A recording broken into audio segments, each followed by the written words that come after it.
নমস্কাৰ। এতিয়া আমি এখন G+2 প্ৰজেক্ট দেখাই আছোঁ আপোনালোকক 3D ড্ৰয়িং হিচাপত। ঘৰখন আগতে আপোনালোকক চাৰিওফালৰ পৰা দেখাই লওঁ, তাৰপিছত বাকী কথাবিলাক কৈ আছোঁ। প্ৰথমতে চাৰিওফালৰ পৰা দেখাই লওক, তাৰপিছত ভিতৰত দেখাম ঘৰখনৰ। চাই থাকক। ঘৰখনৰ এতিয়া আমি ফাৰ্ষ্ট গেটেদি সোমাই গ'লোঁ। এতিয়া আমাৰ এই ধৰণে আপোনালোকৰ সম্পূৰ্ণকৈ 3D হিচাপত ৰুম প্লেনগিলা সম্পূৰ্ণকৈ দেখাই লোৱা হয়, তাৰপিছতে কাম কৰা হয়। ধৰক যেনে আপুনি ঘৰকে এখন বনাব, তাৰ আগতে আপোনালোকে যদি কেনেকুৱা হ'ব দেখা পায়, তেতিয়াহ'লে আপোনালোকৰ আগ্ৰহ এটা বাঢ়িব। আৰু এইটো হ'ল টাক্সা ড্ৰয়িং, 3টা পাৰ্টৰে বেলেগ বেলেগকৈ ড্ৰয়িংগিলা কৰা আছে।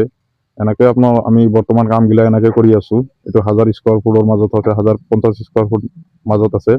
এইটো আমাৰ তলত দিয়া হোৱাটছআপ নাম্বাৰত আপোনালোকে যদি আমাৰ লগত যোগাযোগ কৰিব পাৰে। অলপ সময়তে আমি কামবিলাক বৰ্তমান প্ৰভাইড কৰি আছোঁ।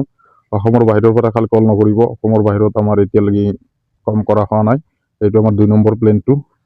এতিয়া 2 নম্বৰ প্লেনটোত 4টা বেডৰুম আছে আৰু 2টা কমন টয়লেট আছে আৰু 3টা টয়লেট আছে আৰু ডাইনিং স্পেচ, কিটচেন।